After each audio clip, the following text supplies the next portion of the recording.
Bonjour à toi, cher auditeur et chère auditrice. Et donc, bienvenue sur la chaîne Gold Nature. Tu y découvriras en effet l'univers du MetaGold.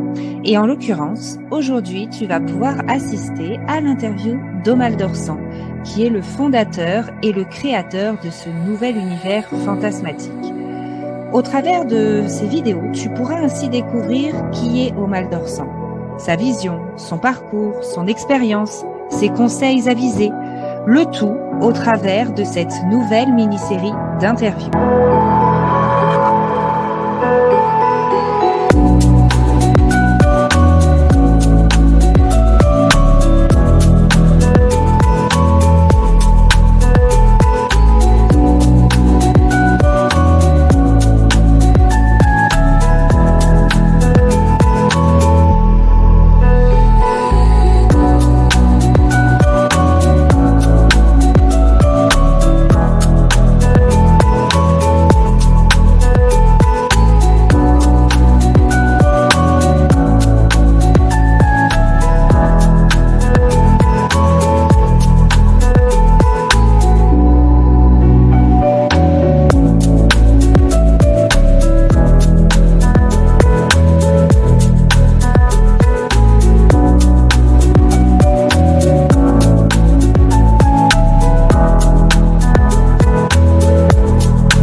Alors, donc, on va rentrer dans le vif du sujet, comment devenir un entrepreneur à succès.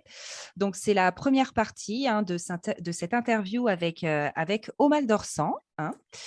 Donc, bien évidemment, avant d'aller plus loin, on va quand même se présenter. Qui sommes-nous? Donc, moi, c'est France. Je me qualifie comme étant une future digital nomade, pouvoir travailler d'où je veux, quand je veux. Clairement, je suis une entrepreneur dite 3.0. Je suis passionnée par l'univers du digital. Donc, ça fait depuis début 2020 que je me suis lancée dans cet univers. Voilà, je suis une entrepreneur qui évolue au rythme des opportunités et en l'occurrence, Sorek Pro fait partie de l'une d'elles, puisque aujourd'hui, je participe au lancement du concept Gold Nature, donc qui a été élaboré par Omal. Donc, je te laisse la parole pour te présenter brièvement. Omal, c'est à toi. Ok, écoute, bonjour France, ça me fait plaisir de faire cette interview avec toi. Bon, moi, je vais pas être très long parce que ma vie, c'est pas très important. Moi, j'ai fait les paras après mon bac. Après, j'ai fait des études universitaires. Je me suis mis en salarié pendant un an et demi et puis j'ai monté ma boîte aussitôt après à 27-28 ans. Et depuis, voilà, j'ai toujours été chef d'entreprise. Donc, dans divers domaines, la bureautique, conseil aux entreprises, développement personnel, prof de karaté, à mon compte. Et puis récemment, VTC. J'ai créé une nouvelle activité de VTC que j'ai rajoutée à mes activités antérieures et le concept du MetaGold que je veux développer, qui est une aventure un peu sur le net, digital, qui va mettre en place de nombreuses compétences pour développer une activité et aider les gens à se développer eux-mêmes. Voilà, tout simplement. Ok, super. Écoute, en tout cas, tu as eu une vie riche, on est bien d'accord. En tout cas, merci à toi d'avoir Ouais. accepté ma demande. Je suis vraiment ravie de t'avoir avec moi pour justement nous dévoiler un petit peu tes secrets d'entrepreneur et ton expérience. Je crois que concrètement, Mhm. à ce que l'on pourrait penser d'un chef d'entreprise à succès, tu n'es pas nécessairement un addict du travail, la tête dans le guidon, ni de l'argent. Mais tu restes quand même un addict du plaisir et du bonheur surtout, puisque ton kiff, si je peux m'exprimer ainsi, c'est de ne rien faire et d'être en pleine nature, à te promener et respirer l'air pur. Oui, bon, tu as raison en partie, mais c'est plutôt un rêve, parce que c'est vrai que mon esprit se redirige tout le temps vers le travail, malheureusement. Mais c'est vrai que j'aimerais, dans l'idéal, voilà, être dans la nature, à rien faire, à me promener, à admirer. Mais c'est plutôt un rêve et de ne rien faire. Et je le fais régulièrement parce que je le fais de temps en temps quand même, mais je suis malheureusement trop souvent occupé à m'affairer, à penser à mon travail. Mais bon, j'aime aussi sortir avec des amis, faire la fête, hein. J'ai moi-même été un fervent pratiquant de danse sportive en remportant des championnats nationaux en quatrième série pour l'art de la danse, tout simplement. Et puis, j'aimais bien danser avec des femmes. Et puis, j'ai aussi beaucoup fréquenté les casinos pendant 20 ans, parce que j'étais un joueur de blackjack professionnel. Donc, j'ai beaucoup aimé ces lieux dits de débauche et d'autres encore. Et on pouvait rêver dans des univers où seul le jeu et le plaisir étaient rois. Donc, je suis tout de même pas un pur esprit, hein, comme un moine bouddhiste qui pourrait uniquement se contenter et se satisfaire de promenades en nature. Mais avec l'âge, c'est vrai que je me suis un peu éloigné de tout ça et je me suis rapproché de la nature et des choses simples. Hein, par contre, en tant que prof de karaté, hein, je suis ceinture noire quatrième dan de karaté, j'ai fait du Gobudo, du MMA, Muay Thai, Qigong, tout ça. Ben, j'aime pratiquer en nature et je pratique qu'en nature maintenant, que dans la nature. Je fais tous mes cours et mes entraînements en pleine nature, parce que je considère que c'est vraiment important pour la santé psychique et physique. Et ça fait partie de mes plaisirs les plus appréciés dans la vie. Voilà, tout simplement. Voilà. Ok, bah là-dessus, on se rejoint, hein, c'est vraiment un point en commun, ce contact à la nature. Du coup, on va parler un Ouais. petit peu de ton parcours, hein. Tu as aussi fait des études universitaires, je crois, en troisième cycle de droit, de sciences politiques et de philo, après avoir fait du coup ton service militaire dans les paras. Et puis, je crois que tu as été aussi salarié, mais très peu de temps, pendant 1 an et demi environ. Est-ce que tu peux nous en dire un peu plus? Oui, bah, c'est ça, j'ai été salarié pendant 1 an et demi. Bon, après, c'est un peu loin, mais le droit, la philo, tout ça, ça m'a apporté quand même les bases d'une réflexion sur la vie, puis sur la vie des affaires. Et ça m'a beaucoup servi par la suite dans mon parcours de chef d'entreprise pour faire les meilleurs choix possibles, même si, bon, je tiens à vous rassurer, j'ai fait plein d'échecs et beaucoup d'erreurs, mais mon mérite, c'est, je crois, d'avoir su en tirer profit pour avancer et progresser. Mais je pense que c'est l'eau de tout chef d'entreprise qui dure et qui veut réussir, c'est de faire beaucoup d'erreurs, d'avoir beaucoup d'échecs et de les surmonter. Parce que sinon, on ne peut pas progresser, on ne peut pas avancer. Donc tout ça, c'est très loin aujourd'hui parce que le monde a beaucoup changé. Moi, j'ai monté ma première société à l'âge de 28 ans, je crois. Et j'ai dû beaucoup galérer parce que en fait, ces dernières années, le monde il a énormément changé, plus que jamais depuis qu'il existe, je crois. Enfin, en tout cas, au point de vue de la technologie et tout ça. Et ça a été un parcours semé d'embûches que j'ai dû surmonter, beaucoup de bouleversements au niveau du droit du travail, du droit social, du droit des affaires, des changements technologiques, sociétaux, sanitaires, là récemment avec la crise Covid, économique, crise internationale, etc. Vous voyez, qu'on sans cesse remis en question mes avancées et ça n'a pas été facile. Justement, c'était plutôt compliqué. Mais bon, ça m'a vraiment fait comprendre qu'en tout cas, je ne voulais pas rester salarié quand j'ai commencé à être salarié.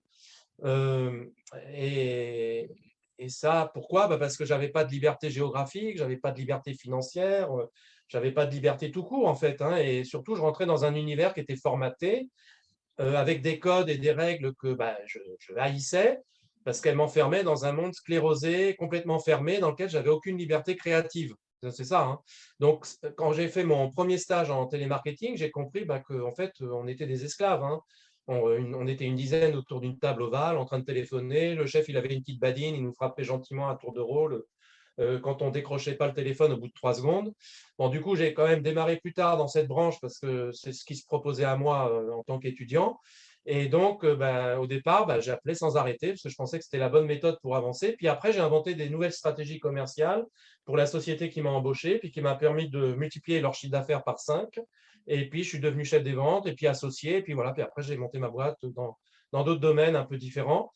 Et puis voilà, j'ai mis en place mon propre business au fur et à mesure des années pour créer mon univers personnel et puis écarter les concurrents autant que je pouvais en changeant les règles à mon avantage pour accéder à un marché qui était saturé et fermé. Et j'ai pu m'ouvrir certaines portes et devenir un acteur important dans mon domaine, enfin, disons au moins singulier et atypique. Et c'est ce qui m'a donné un petit peu l'idée de créer le MetaGold là maintenant. Voilà, tout simplement, Ok, pour faire bref. super. Très intéressant encore et toujours.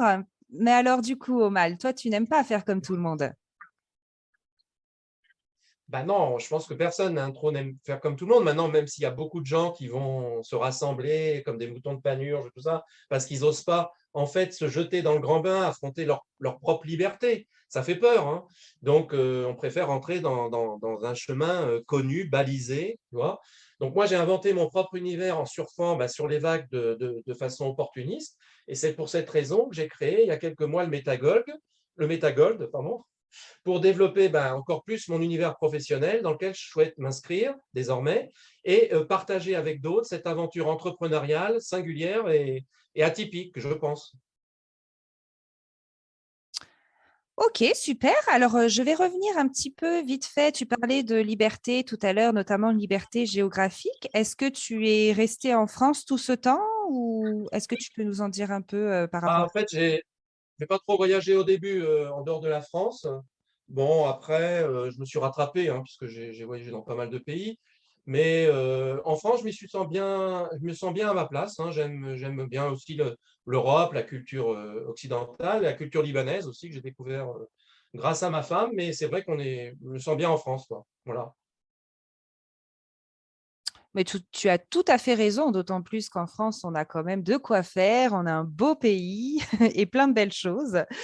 Ouais, Euh, bien sûr. alors justement, en tant qu'entrepreneur, qu'est-ce que tu conseillerais à celles et ceux qui démarrent?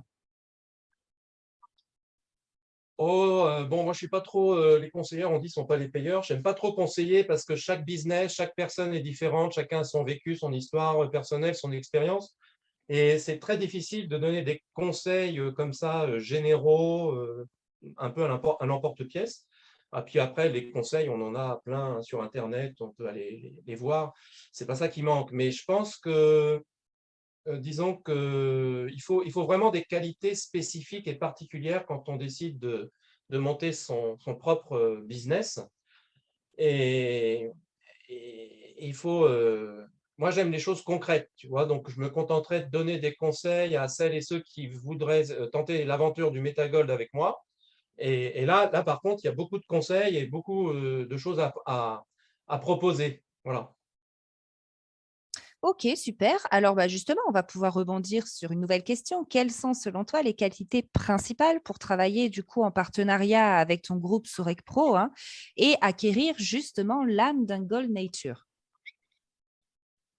Oui, alors, tu as raison. Parlons en premier donc de Gold Nature et du Metagold. Alors, le concept de Metagold, et il vient de celui de Meta et du métaverse qui m'a fait réagir depuis quelques années, parce on en parle pas mal. Et ça avait commencé avec le concept d'ailleurs de Second Life, je ne sais pas si les gens se souviennent, qui avait été inventé, je crois, par Google. Et le Metagold, c'est en fait une marque déposée qui m'appartient et qui a pour ambition de développer un univers imaginaire et fantasmatique qui va permettre de créer un autre monde professionnel dans lequel on va pouvoir franchir certaines barrières du monde réel, mais plutôt pour mieux s'y intégrer et mieux réussir sa vie, plutôt que pour s'y extraire, comme nous le proposent toutes les conceptions de métaverse qui fleurissent actuellement. Donc, c'est l'ambition de créer une communauté de membres ayant un peu la même vision du monde et les mêmes valeurs, le MetaGold. Et Gold Nature, c'est la nature qu'il faut acquérir pour appartenir à cet univers. Tu vois. Donc, j'ai publié une charte du MetaGold qui en donne certains principes de base et qu'on peut découvrir en cliquant sur le lien de cette vidéo-là, ainsi qu'une plaquette intitulée Bienvenue chez Sorec Pro et Bienvenue au MetaGold. Donc, dont je ne vais rien en dire de plus parce que vous pourrez les lire et vous faire votre propre idée. Mais l'idée essentielle qui motive cet apport du MetaGold, en fait, c'est de réagir par rapport aux avancées du métaverse qu'on veut nous faire rentrer dans la tête, dans le corps et dans l'âme, je dirais, pour tenter de nous faire appartenir à un nouveau monde virtuel, ce qui est déjà commencé un peu déjà avec Facebook et tous les réseaux sociaux, mais qui sera réservé, si tu veux, je pense, aux plus pauvres, pour les prestations les plus plates, les plus basiques, et aux plus riches pour les prestations les plus innovantes, les plus kiffantes. Donc, je reste convaincu que seuls les riches dans le monde futur, ils auront accès au monde réel, et qui sera un peu comme un paradis sur Terre, auquel n'auront accès qu'une élite de super riches, puis les pauvres, ils pourront jouir que dans le métaverse. Et encore, bon, après, peut-être qu'on voudra tous se réfugier dans le métaverse parce qu'on aura reçu des bombes atomiques sur la gueule et que finalement, on n'aura plus le choix. Mais bon, j'espère que non quand même. Hein. On est bien d'accord, on va rester optimiste. Mais justement, là, tu partageais Ouais. plus ou moins ta vision. Quelle est justement ta vision du monde, celle que tu veux partager avec nous? En fait, c'est ça. En fait, c'est l'entrepreneur qui veut juste devenir entrepreneur. En fait, pour l'entrepreneur qui veut juste devenir entrepreneur pour faire de l'argent, à mon avis, celui-là, il ne réussira jamais. hein. Bon, après, il ne faut pas se le cacher, hein. Moi, quand je voulais démarrer ma boîte, c'était pour gagner de l'argent aussi, et tout le monde, je crois, hein. Mais je veux dire, ça ne doit pas être le véritable moteur, hein, parce que le véritable entrepreneur, dans l'âme, c'est celui qui a une vraie vision sur déjà son business, qui veut apporter une vraie plus-value à ses collaborateurs, à ses employés, à ses clients, qui a une vision sur la société, sur le monde, hein, qui veut changer sa vie et puis éventuellement changer le monde, hein. Donc, c'est peut-être quelque part un mythe de toute puissance, un péché de vanité, d'orgueil à vouloir devenir son propre Dieu, puisque quand on est entrepreneur, c'est un peu ça. Mais bon, moi, je suis croyant et en tout cas, je veux être mon propre patron ici-bas, même si je reconnais à Dieu celui de guider mes pas dans l'au-delà, tu vois. Voilà. Mmh. Alors, pour revenir un petit peu au MetaGold dont tu parlais tout à l'heure, finalement, le MetaGold, c'est un peu un métaverse inversé? Ah oui, c'est ça, hein, c'est pas un peu, mais totalement, hein, puisque en fait, le métagol, si tu veux, c'est un métaverse, un univers parallèle dans lequel on va créer des outils, mais pas pour s'y enfermer, et comme dans les métaverses, tu vois, mais pour se déprendre du monde réel dans tout ce qu'il a de pervers, de malsain, de contraignant et d'exclusif, pour pouvoir au contraire s'intégrer dans le monde réel plus facilement et faire son nid, y faire son nid, hein, pour pas appartenir à ces moutons de panurge des métaverses que nous promet le monde de demain. Voilà, c'est mon point de vue, tu vois. Mmh. OK. Bah, écoute, en tout cas, c'est très intéressant tout ce que tu nous partages et j'admire vraiment beaucoup ton projet et ton ambition qui a d'ailleurs, déjà démarré depuis quelques mois, hein, puisque j'y participe moi-même, avec toi depuis 4 mois. Oui, 4 mois, c'est ça, hein, et Ouais, voilà, exactement. clairement, je commence à en découvrir tous les mystères et les secrets, hein, qui se dévoilent à moi au fur et à mesure que notre collaboration, du coup, se poursuit dans le temps. Donc, merci à toi pour ces Merci. partages. Ouais, merci à toi aussi, France, hein, sache que c'est réciproque. Et puis, c'est un plaisir partagé de travailler avec toi, en tout cas. Bon, bah, c'est cool. Je prends, je prends. Dis-moi du coup, Omal, on va parler un petit peu de «problèmes» entre guillemets, hein. J'ai en effet une question particulière à te poser qui me trotte dans la tête. J'imagine en fait que depuis, le temps que tu es chef d'entreprise et au vu de ce que tu m'as dit, ce que tu as dû rencontrer, comme problème, hein, à surmonter, d'autant que tu étais seule et pas Mhm. forcément accompagnée comme ce que tu proposes justement dans ce programme Gold Nature du MetaGold, où chaque personne, va Ouais, travailler avec toi, de manière accompagnée. Bref, ma question est la ouais. suivante: combien de problèmes as-tu rencontrés? Comment les as-tu surmontés? Et enfin, quel est ton secret pour être résilient après tout ça et pouvoir rebondir dans la bonne direction? Ok, France. Alors, c'est une bonne question, en fait, qui en contient beaucoup en même temps, mais qui sont liées. Donc, je vais te répondre très simplement, puis te donner mon ressenti à cette problématique-là de l'échec, en fait, hein, puisque c'est ça qu'on parle, qui hante tout chef d'entreprise débutant, et puis même au-delà, hein, confirmé. Et donc, parce que la peur de l'échec, en fait, elle disparaît jamais totalement, à moins d'être complètement inconscient, hein. C'est le mec qui dit, ouais, non, j'ai pas peur. Moi, quand j'ai fait les parages et j'ai sauté en parachute, le mec qui dit, non, non, j'ai pas peur, c'est pas vrai, hein, tu vois, tu as toujours peur, hein. Bon. Je veux dire, après, voilà, faut être capable de surmonter sa peur. C'est ça qui est intéressant. Celui qui n'a pas peur, il n'a aucun mérite, parce que déjà, il n'a pas peur, et puis en plus, il est inconscient. Donc, moi, je dirais qu'on parvient mieux à gérer avec le temps, justement, l'échec, mais parfois, c'est aussi plus compliqué car en prenant de l'âge, on perd un peu d'énergie, hein, et on est moins enthousiaste, moins passionné qu'au premier commencement. Donc, c'est vrai qu'à mon avis, on acquiert de l'expérience, mais voilà, on est peut-être un peu moins dynamique, quoi.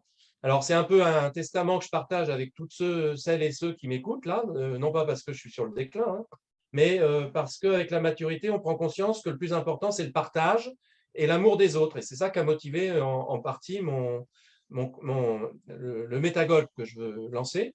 Mmh. Donc là, je te dis franchement, si demain, je dois tout reprendre à zéro, je serais peut-être capable de le refaire, hein, certainement, sans me prendre la tête, parce que j'ai compris que ce qui importait le plus, c'est ce jeu des expériences de la vie que le destin ou la providence nous met devant nous, et qu'il faut savoir déceler et prendre avec joie pour avancer dans la vie. Donc, si je devais donner un conseil, euh, car je sens que la question qui pointe, c'est ça, hein, si je devais donner un conseil, c'est ça. Oui, en effet, Omal, tu m'as un petit peu devancée. Je voulais justement te demander quel serait ton conseil notamment à une personne qui démarre et, par exemple, qui n'a que 500 € en poche? Non, je lui dirais, observe et demeure éveillé, hein, sans être impatient, ça c'est très important, parce que tu ne sais pas ni quand, ni à quelle heure la vie va te propulser vers ton destin, tu vois. Donc le plus important, c'est de rester en éveil, comme le Bouddha, parce que toutes les routes sont possibles dans ce sentier de la vie qui mène à l'inconnu, et chacun, vraiment, hein, chacun a son sillon à tracer.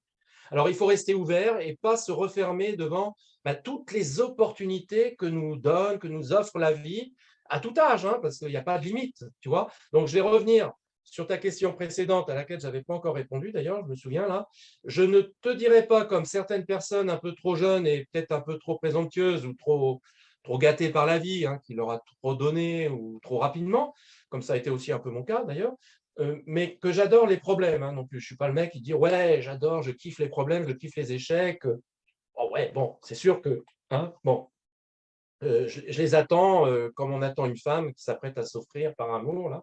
Mais non, je dirais que si tu n'as pas conscience que ça va être difficile quand tu veux devenir chef d'entreprise, hein, que ça va être compliqué, que tu vas avoir des problèmes chaque jour à surmonter, des échecs, eh ben, tu vas devoir les résoudre pour avancer. Alors, donc, ne te lance pas dans le grand bain de l'aventure entrepreneuriale et surtout, reste salarié si, enfin, je ne parle pas à toi, là, je parle aux gens qui nous écoutent, hein, qui restent salariés si vraiment ils pensent que ça va être la vie en rose. Tu vois, hein, la vie d'entrepreneur, c'est vraiment de la merde, hein, avec des hauts et des bas. Et si il faut vraiment mettre les mains dans la merde, avoir pas peur de mettre les mains dans la merde. Et si tu n'es jamais certain du lendemain, eh ben, il faut apprendre à vivre avec l'incertitude qui est chevillée au corps comme une seconde nature. Hein, la nana qui a besoin de sa chambre, que sa chambre soit parfaitement rangée, tu sais, avec chaque chose à sa place avant de dormir, elle n'est pas faite pour cette vie-là. Hein, parce que bon, ça ne veut pas dire qu'on doit vivre dans le bordel non plus. Hein, parce qu'il faut assurément être organisé et savoir classer, être relativement ordonné, ce qui est un peu mon problème d'ailleurs. Mais il faut apprendre à vivre sans assurance vie, c'est ça que je veux dire. Tu vois, c'est-à-dire rien ne pourra prémunir la personne qui veut devenir entrepreneur de la catastrophe annoncée, tu vois, programmée, du projet avorté, d'un échec cuisant, parce que c'est évident que ça va arriver. Donc, il faudra savoir s'y préparer, il faudra savoir réparer, être résilient, pouvoir rebondir et trouver les bonnes solutions. Donc, si on ne s'y prépare pas, c'est là ma réponse, eh ben, on ne pourra pas être résilient.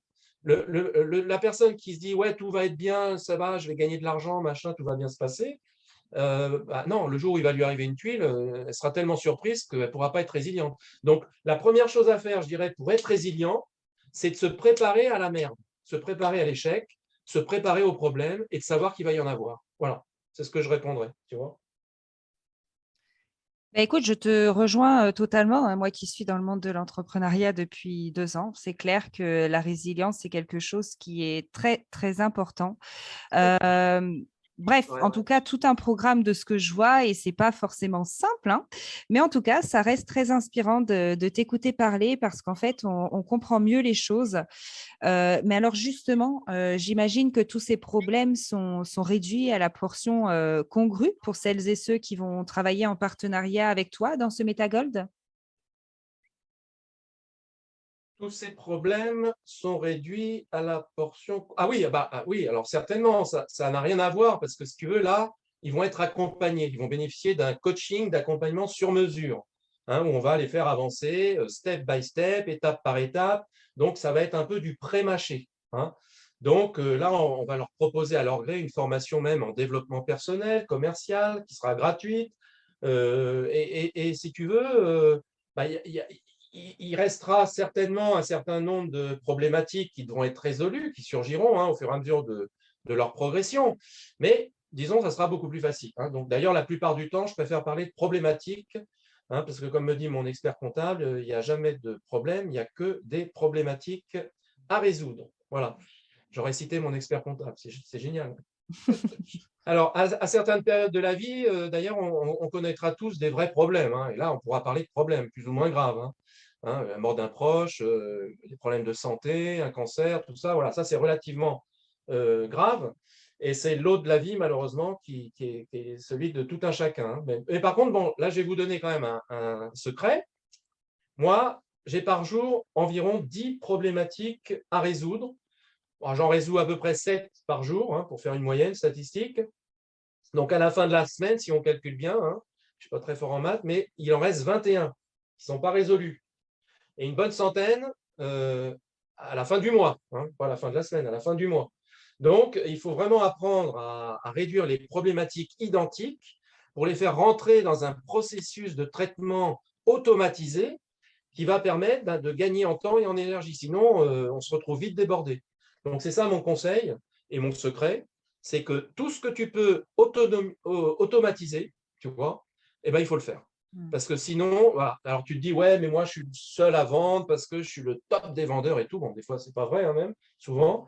Et personne ne pourra me remplacer. Ben non, justement. Sinon, tu seras toujours ta vie le top des vendeurs, mais tu resteras le top des vendeurs et tu ne seras jamais un chef d'entreprise.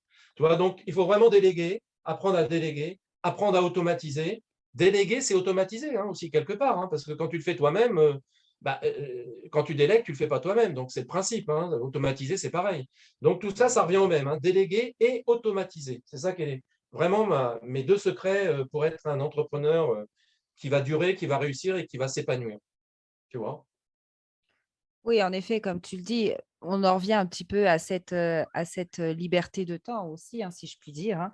Le temps, c'est une ressource, Mmh. qui ne s'achète pas. Une fois que le temps est passé, on ne peut pas le Bah récupérer. ouais, ouais, Donc oui, oui, je exactement. te rejoins Ouais. totalement sur l'automatisation, la délégation et cetera. Alors justement, tu parlais Ouais. justement, d'énergie tout à l'heure. Avec l'âge, on a peut-être moins d'énergie. Alors comment tu fais pour gérer tout ça? En fait, c'est simple, hein. Moi, je dors 8 heures par jour, donc je pense que dormir, déjà, c'est très important pour recharger les batteries, hein. Donc, il faut dormir, ça c'est clair. Il faut dormir aux bonnes heures, hein, parce que si tu fais la fête la nuit et que le lendemain tu veux travailler, tu n'y arriveras pas. Donc, il faut dormir. Faut faire Moi, je fais une sieste dès que je me sens fatigué. Tu vois, ça peut être le matin, l'après-midi, à midi. Une sieste de 30 minutes, 45 minutes, peu importe. Pas trop longue quand même, parce que sinon, ça peut être néfaste. Dès que tu te sens fatigué, voilà, tu recharges les batteries comme ça, tu vois, ça reprend vite. Et puis, je me limite aussi dans mon travail à pas essayer d'avoir la tête dans tous les azimuts. Et ça, c'est le principe de la concentration et de focus et surtout la méditation. C'est le principe de la méditation. C'est très important pour la santé psychique, morale, physique, tout. Si tu veux la méditation, c'est que tu as en tête un seul truc, ou tu n'as rien du tout dans la tête, mais tu as un seul truc, tu vois, tu n'as pas 10 000 trucs. Alors, si tu as des pensées qui traversent l'esprit, ça, tu les as. Mais il ne faut pas batailler, essayer de les chasser comme tu vois, comme un forcené. Il faut les laisser passer devant toi et puis il faut toujours essayer de repenser à refaire le vide et à penser à une chose. Tu penses à ta respiration, tu penses à un truc. Donc, c'est pareil dans la vie d'un entrepreneur. Tu dois adopter la même stratégie, le même comportement, si tu veux. Donc, tu ne dois pas vouloir résoudre 10 000 problèmes dans la même journée. Chaque jour a sa tâche, tu vois. Donc, quand tu es chef d'entreprise, certes, tu as beaucoup de choses à résoudre, donc tu peux te dire, allez, j'en résous 2, 3, 4 par jour maximum. Hein, moi, j'essaye de me limiter à 3 ou 4. J'évite de lire mes mails régulièrement, même si je le fais un peu trop souvent d'ailleurs. Mais bon, j'essaye, hein. Et puis, j'entrecoupe mes actions en restant concentré et focus à chaque fois que je réalise une tâche spécifique. Parce que ça sera beaucoup plus difficile après de s'y remettre. Si tu es dérangé, il te faudra 20 minutes pour te remettre à la tâche, tu vois. Et ça te prendra plus de temps et d'énergie pour te reconcentrer de nouveau. Donc, il faut vraiment, moi, déjà, c'est vrai que souvent on me reproche quand je suis dans mon truc, on peut me parler, tout ça, je ne réponds pas, quoi. Je veux dire, je suis dans mon truc. Tu vois, sinon, tu t'en sors pas. Donc, il faut utiliser certaines routines progressives et peu contraignantes qui vont t'obliger à te lever de ton lit le matin aussi, parce que sinon, tu vas rester dans ton lit toute la journée, tu vois, ou toute la matinée. Donc, moi, j'essaye de remplir chaque journée pour que quand je termine mon travail, déjà avoir du temps pour moi, pour me reposer, pour m'occuper de mes loisirs, de mes distractions qui me procurent un certain plaisir. Et j'évite de me culpabiliser en me disant, ouais, ah ben, j'ai fait que 3 trucs aujourd'hui, mais j'ai encore plein de trucs à faire, j'aurais pu en faire beaucoup plus, je ne vais pas être rentable. Non, ce n'est pas le but de ta vie, quoi. Je veux dire, quand tu es chef d'entreprise, tu démarres une entreprise, ce n'est pas pour prendre la tête 10 heures par jour avec des problèmes, tu vois. Donc, il faut avancer à son rythme, tranquillement. Il ne faut pas se prendre la tête. Il faut essayer tout de même de finir ce qu'on a commencé. Ça, c'est important. Tu vois, alors, si tu dois faire un truc, tu dois le finir, tu vois, dans la journée. Parce que si tu fais un truc et tu ne le finis pas, ça ne va pas. Donc là, c'est très important. Finir ce que tu as commencé. Hein, sinon, c'est vite le bordel dans ta tête, c'est vite le bordel chez toi, tu n'avances plus et tu recules. Voilà, tout ça. Ok, Omal, bah écoute, merci pour cette première partie d'interview, hein. Je pense qu'on va s'arrêter là Merci à pour toi. aujourd'hui. C'était super. Donc, si cette interview t'a plu, bah, n'hésite pas à t'abonner du coup à la chaîne pour que tu puisses avoir accès à la suite des vidéos interviews. N'hésite pas non plus à laisser un petit like ou même un commentaire. Et puis, bah, on se dit à la prochaine.